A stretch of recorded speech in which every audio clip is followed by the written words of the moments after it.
हाय, myself VK Chandra. और yesterday night को एक मैसेज आया था कि आपका जो वैक्सीन है कोरोना का, उसका थर्ड डोज आपको लगना है, तो जब भी पॉसिबल हो आप आ जाएं। तो आज जा रहा हूं उस वैक्सीन को लगाने के लिए, और उसका एक्सपीरियंस कैसा रहा मेरे साथ में, उसको शेयर करते हैं थोड़ी देर बाद। अभी हुआ यूं कि जैसे मैं वैक्सीन लगाने गया था और सारी फॉर्मेलिटी वहाँ पे की, लेकिन उसके बाद में पता चला कि उनकी वैक्सीन सारी की सारी जम गई है। तो मैंने उन्हें कहा कि 2-4 वैक्सीन निकाल करके आप लोग सुबह सुबह धूप में सुखाने के लिए रख दिया करो। जोक था। उन्होंने छाँव में रखी है वैक्सीन कि आजकल ठंडा बहुत ज़्यादा है, तो वैक्सीन एक तरह से फ्रीज हो जाती है। मेरे ख्याल से नाइट को करीब करीब 7 या 8 डिग्री टेम्परेचर था होगा, तो इसलिए वैक्सीन ऊपर से उन्होंने वो जो उनका डिब्बा होता है जिसके अंदर आइस वगैरह रखी रहती है, आइस पैक, उसके अंदर रखा है। तो जम गई होगी, तो थोड़ा सा टाइम लगेगा उसको वो लिक्विड होने में। उसके बाद में वैक्सीन लगाते हैं, फिर आपसे बात करते हैं। तो फाइनली वैक्सीन लग गई, और जो वो वैक्सीनेटर हैं उनके हाथ इतने सद गए हैं वैक्सीन लगाते लगाते कि मुझे फील भी नहीं हुआ कि वैक्सीन लगी कब। मतलब खाली टच किया और वैक्सीन सीधे अंदर, है ना। तो इसीलिए मैं कहता हूँ प्रैक्टिस मेक मैन परफेक्ट। तो आगे का एक्सपीरियंस किस तरह से है, ये बात करते हैं। तो बात जो मुझे करनी थी कि वैक्सीन एक्चुअली मैंने लगाई क्यों। तो जब कोरोना हुआ तो उस टाइम पे बहुत सारे लोगों ने वैक्सीन लगाई, और लगा रहे थे लोग। मैं भी ट्राई कर रहा था कि हाँ मुझे वैक्सीन लगानी चाहिए, लेकिन एक्चुअली प्रॉब्लम ये था कि मुझे एलर्जी थी। एलर्जी जो कि है स्किन एलर्जी। उसमें होता क्या था कि जैसे सर्दियां हो जाती थी तो उसमें पूरे शरीर पे दाने दाने से हो जाते थे, और गर्मी अगर ज़्यादा हो गई तो भी दाने हो जाते थे। या मान लिया जाए मैंने खट्टा ज़्यादा खा लिया, या फिर ऑयल मैंने ज़्यादा ले लिया, या फैटी कोई भी चीज़ ले ली, तो उस वजह से होती थी। और जब मैं ये कोविशील्ड और कोवैक्सीन के उस पे जो वेबसाइट है उस पे गया और मैंने उसमें पढ़ा, तो उन्होंने कहा कि हमने एलर्जी पे ये टेस्टिंग नहीं की है।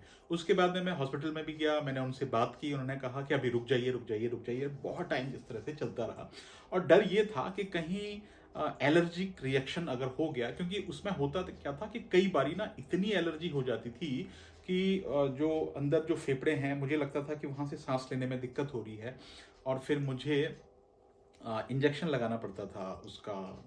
क्या कहते हैं उससे, जो एस्टेरॉयड की जो इंजेक्शन है, बहुत मैंने इंजेक्शन लगाए, मतलब लगभग 1-2 साल तक। और मैं मतलब इतना फूल गया था कि वजन भी मेरा बहुत ज़्यादा बढ़ गया था, गाल बहुत से बाहर से एक तरह से आ गए थे।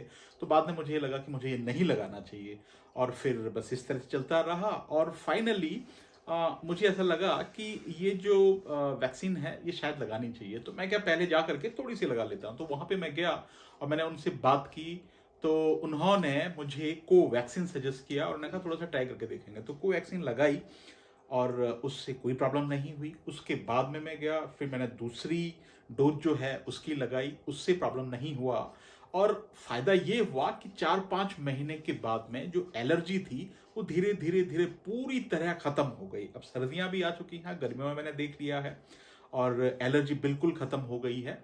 कोई प्रॉब्लम अभी नहीं आ रही है। दूसरा क्या है कि अभी जो थर्ड डोज मुझे लगना था उसका मैसेज मुझे आ रहा था, मुझे लगा कि लगाना चाहिए नहीं लगाना चाहिए, लेकिन मैं कहा चलो लगा लें। आज मैंने फिर मन बनाया है कि आज मैं थर्ड जो डोज है उसको भी लगा लेता हूं। और कोवैक्सीन, वैक्सीन 2 तरह की है, एक कोविशील्ड है, एक कोवैक्सीन है। मैंने कोवैक्सीन लगाई है, और जो एलर्जी का जो प्रॉब्लम है वो पूरी तरह से खत्म हो गया है। आपके केस में किस तरह से वैक्सीन रिएक्ट करेगी, क्या होगा, उसके बारे में तो पर्सन टू पर्सन डिपेंड करता है। आप अपने डॉक्टर से कांटेक्ट कर सकते हैं, बट मुझे लगा कि ये एक्सपीरियंस मुझे आपके साथ में शेयर करना चाहिए। ये जो एलर्जी है, इस एलर्जी को मैं पिछले लगभग 12-13 सालों से ट्रीट कर रहा था।